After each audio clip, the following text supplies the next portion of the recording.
Magandang araw mga kaibigan. Bigyan natin ng reaksyon, opinion itong post ni Rob Rances. Title, Tahimik ang mga DDX. It's yan na, NDS. Diehard Duterte Haters. Ichiner ni Rob Rances ang pahayag ni Professor Clarita Carlos at ang response ng mga netizens. Tungkol ito sa pinakabagong palisiya ni Pangulong Marcos Jr. na dati inaaway niya ang China, ngayon kakaibiganin na daw. Resetting of relationship. Magkakaroon na ng joint oil exploration, oil and gas exploration sa South China Sea or West Philippine Sea. Ibig sabihin, magtutulungan na. Sabi ni Professor Carlos, that PBBM is resetting relations with China and buying Russian fuel are great beginnings. Bravo! Good job, Mr. President. Sabi ng professor. Sabi ng netizens, needless to say that Duterte policy was right all along. Wow! So in a way, indirectly, sinasabi ni Professor Carlos na tama yung sinimulan ni Digong. Indirect Kasi pinuri niya itong palisiya ng Pangulo ngayon na huwag na tayong makipag-away sa China. Instead na makipag-away, makipagtulungan na lang tayo. Let's reset our relationship. Ganyan ang ginawa ni Tatay Digong. Kaya tama ang palisiya ni Tatay Digong. So lalong, ngayon, sobra 1 year na ang ating Tatay Digong na nakakulong sa ICC. Hey, birthday ba niya ngayon?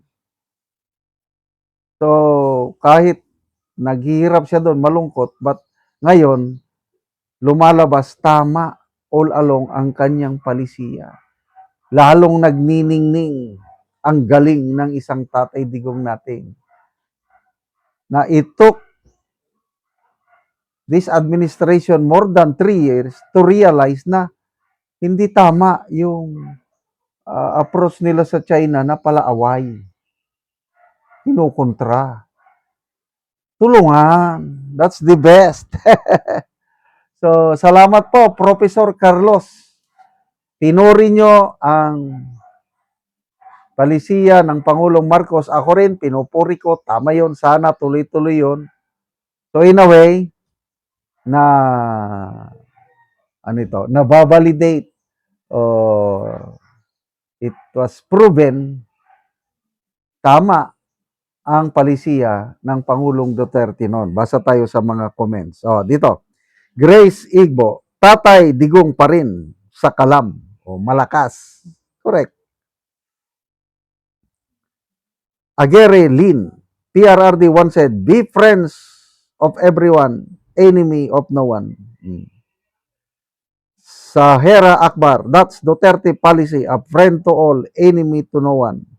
Snowy, it really goes without saying they cannot match PRRD's political intellect. Stanley Santiago, it's pure logic. Be friends to your strong neighbor. Very simple. Sino bang makakatulong sa iyo? 'Di ba yung kapitbahay mo, basta lang, wag mo lang awayin ang kapitbahay. Malala ko tuloy nung lumalaki ako sa aming bayan sa Bangar, La Union. Kakunti pa ang mga tao noon, magkakalayo, kakapitbahay, although medyo malayo-layo. Pag nagkatay sila ng manok, yung kapitbahay, padigo. Yung padigo, yung pamigay ba? Magbibigay sila sa amin. Kahit hindi kami nagkatay ng manok, mga kapitbahay nagbibigay. Pag may okasyon, mga kasal, kalapit barangay, pumupunta sila. Naglalakad ang mga dalaga, nag-iimbita. Pinadala kami ni Tatang Junicio at Nanang Maria. iniimbita kayo na mag-attend ng kasal mamayang gabi at bukas ng kanilang anak. Ganon. Ganon ang pakikipagkaibigan ng mga Pilipino noon. So dapat ganyan din tayo sa ating mga kapitbansa. Kaibiganin, huwag nang awayin. Ano ba yung away-away na yan? Wala nang... Paobrian, siyempre, we are right and kakamshits are wrong. Alejandro Mercedes, as time goes by, the legacy of PRRD becomes even more meaningful and positively relevant to the lives of Filipinos. Long live PRRD. Jing Cantanar, paano na ang matatapang mga anti-China? Bakit biglang nakabingi ang katahimikan nila? O wala na. Tariela, hello! Rear Admiral Tariela, paki-comment naman ko no. Ano pong masasabi nyo? Sir, Rear Admiral Tariela, susunod ba kayo? Sang-ayon ba kayo sa sinasabi ng Pangulo na wag na nating awayan ng China? Baka naman kontra kayo, sabihin nyo na naman. Again, one of the best decisions ng presidente ito. Sana tuloy-tuloy na para sa kapakanan ng nakakarami. Again, yung aking pangamba, sana huwag makialam ang US. Kasi ang US, pakialamero. Hindi ako anti-US ha. Kung ano lang yung masamang ginagawa, yun lang akong binabatikos. Ang daming tulong ng US government sa atin.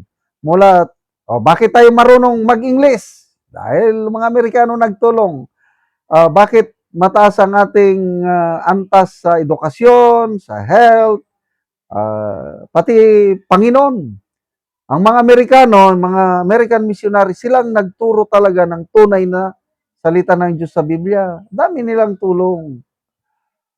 Mga more than 4 million Filipinos nandun sa Amerika, kasama ng aking anak, living happily, peacefully. Kaya lang ito, nakikialam ang Amerikano. Sana wag nilang pakialaman, wag nilang diktahan ang Pangulo. Itong magandang desisyon niya na makipagtulungan na lang tayo sa China para makuha ang mga oil and gas resources sa West Philippine Sea.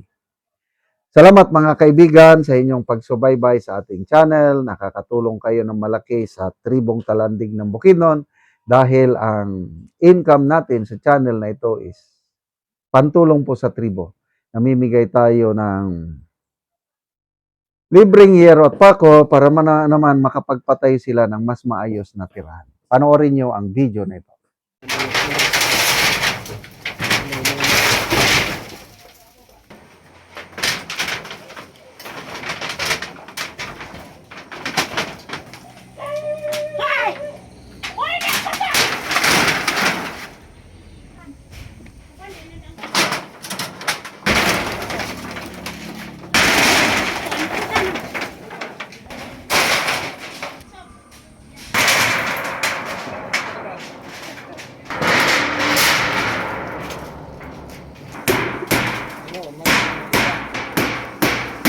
Ug karon human na gyud pag-atop sa balay ni auntie ug maayo na gyud nga tan-awon.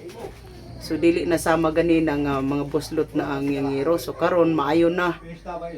So kini si auntie usa ni siya kabalo nga wala na niya kakayahan sa pagpuli sa iyang atop apan karon nalipay siya nga natagaan siya giro. Salamat nga napulian na gyud akong atop. Mabayenting ko na ni katuig. Nag-hire na. Oo. Salamat sa Ginoo ang naghatag ani. Oo. So pila na di auntie ka tuig nga nabalo ka na? Upat pa man na bulan. Upat pa ka bulan. Oo. Oo, so kuan gyud auntie ba dugay-dugay nang wala mo nakapuli og atop namatay na lang si uncle. Oo, dugay-dugay na. Among atop. Oo. Lagi. So pila ka buki mong anak ante? Upat. Upat. So tanan na nakapamilya ante. Tanan na.